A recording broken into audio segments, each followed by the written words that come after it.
I'm Dick McNamara, and I'm going to kind of MC the NAVSEA speakers today. We're going to start out today with Emily Novak. She's the coordinator for SBIR programs at PEO Ships. And if it floats and it's not a submarine or a carrier or an LCS ship, it's hers. So let me turn it over to Emily. Thanks, Mac. So as Mac said, I'm the coordinator for PEO Ships. And I know you guys already kind of raised your hands about who had an SBIR. I'm curious who has an SBIR with PEO Ships in particular, or who's had one. I know you have. I know there's one other person out there. So, okay, a lot of you guys don't have SBIRs. Maybe you're going to see something today that interests you. You guys can respond to the topic.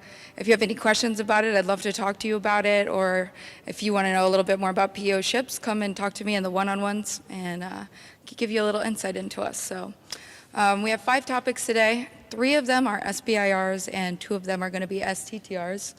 And so I'll go into the first one, which is our battery topic. So the topic number is N171-046. This is the long-term low-voltage storage of high-power and energy-dense batteries.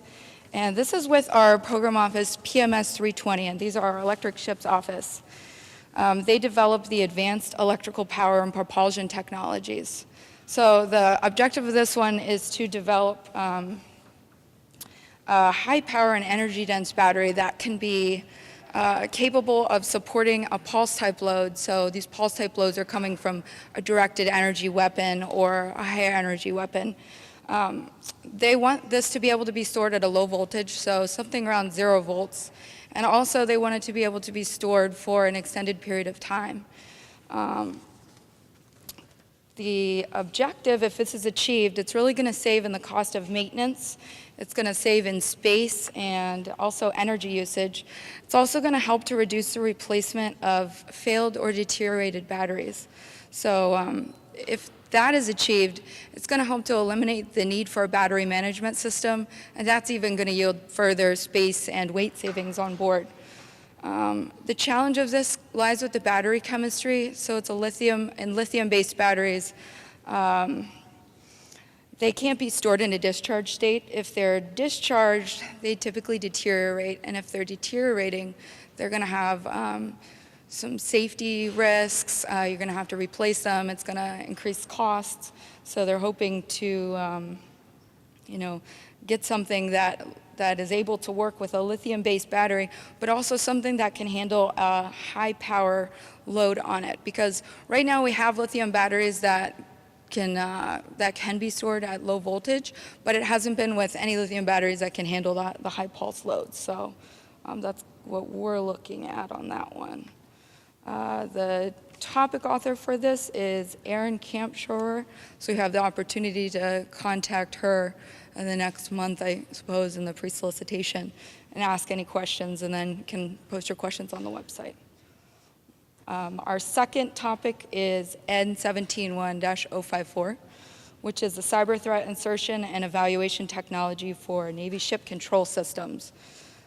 This is with the Ships Acquisition Management Program Office, and they manage the acquisition of government-furnished information and government-furnished equipment. And they deal a lot with cybersecurity. The objective of this is to enable the insertion of vulnerabilities into an embedded device in order to evaluate effectiveness of cyber defense technologies. And the vulnerability in this case is kind of a Trojan-like code, so some sort of virus that you can inject into an embedded device.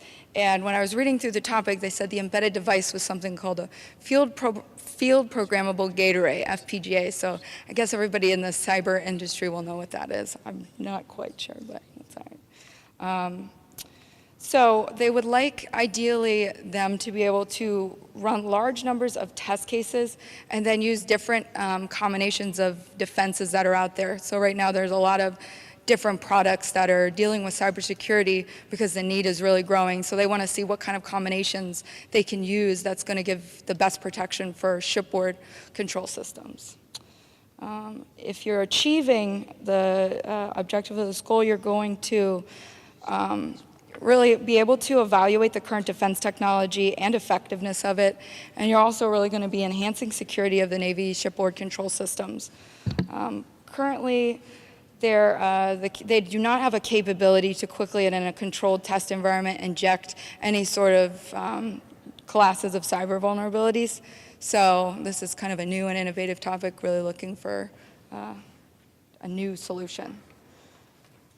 All right, our third topic is the improved skirt system for air cushion vehicles.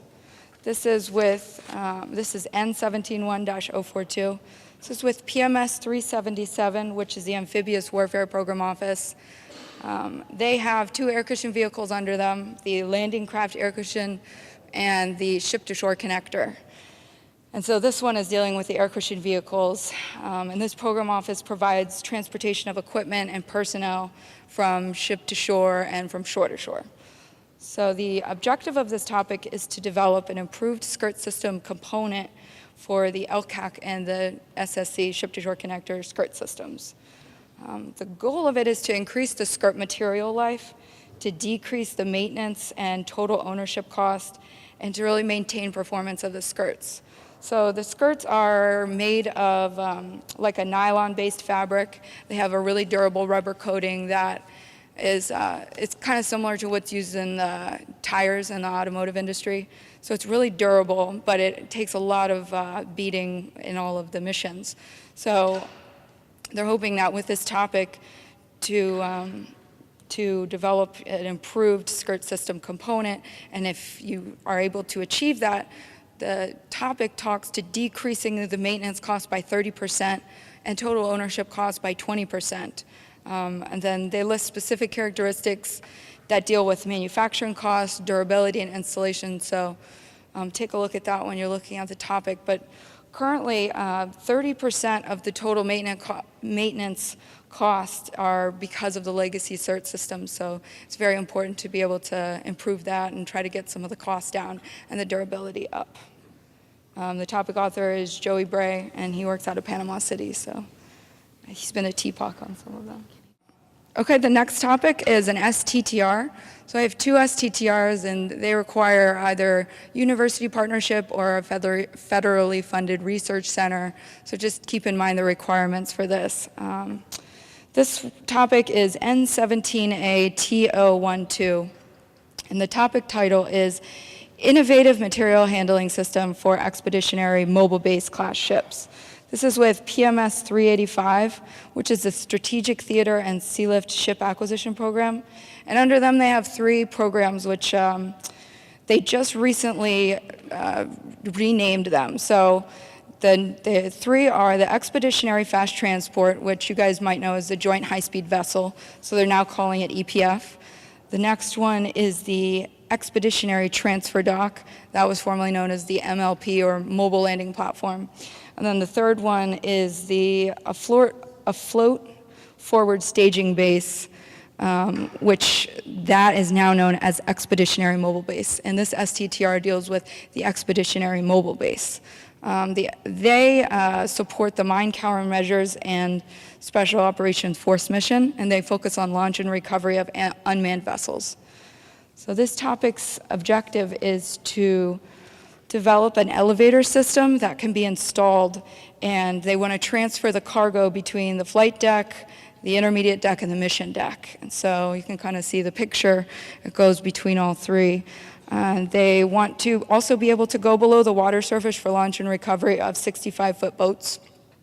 If they are able to achieve this, if a small business can do it, you get you're really going to be able to expedite the cargo transfer between the decks, because right now it's done pretty slowly with 2 cranes on board, and there's also not the capability to reach the intermediate deck. So right now they're just doing from top deck to bottom deck. So you're going to expedite the cargo transfer and facilitate the access to your intermediate deck, and you're also going to be able to support the helicopter missions that are going to be run on board. The challenge of this is to maximize the volume that's on board the ESB, because they're concerned with a lot of space and weight. And they want to be able to facilitate additional aircraft and boat storage, and also to be able to expedite the flight operations and rapid launch and recovery. The topic author is Gabor Karafiath, and he's with Bethesda. He's written some of the other topics that are similar to this. So the last STTR that I have is N171-TO14. And this is Advanced Material for Reduced Wave Slam Energy in Combatant Craft. And this is with PMS 325. They support the ships, boats, and crafts, and they deal with combatant, patrol, and assault crafts.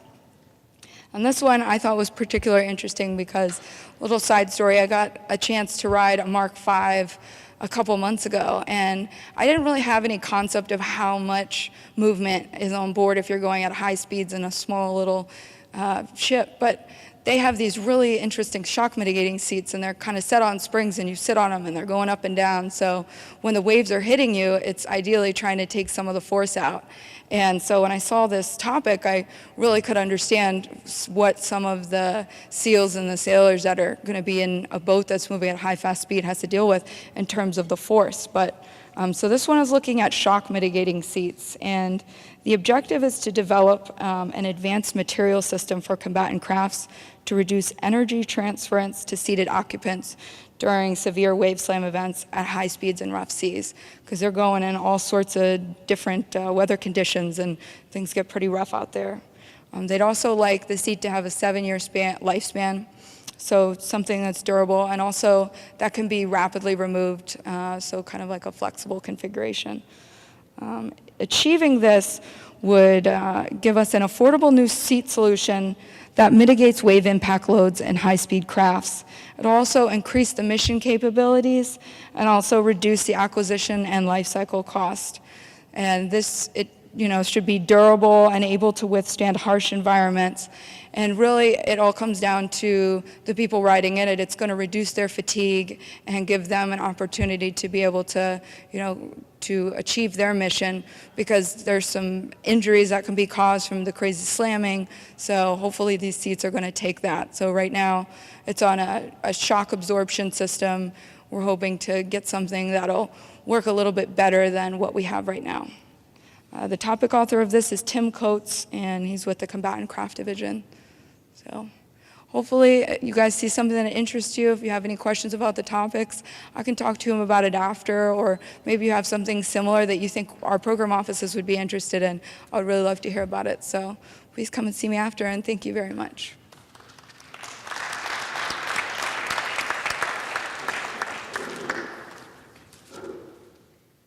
Okay, thank you, Emily. And in general, what I heard there is consistency, affordability, lots of materials work, and certainly batteries. But cyber, you're going to probably hear more about cyber, as that's become one of the pillars of NAVSEA's technologies that they're looking at.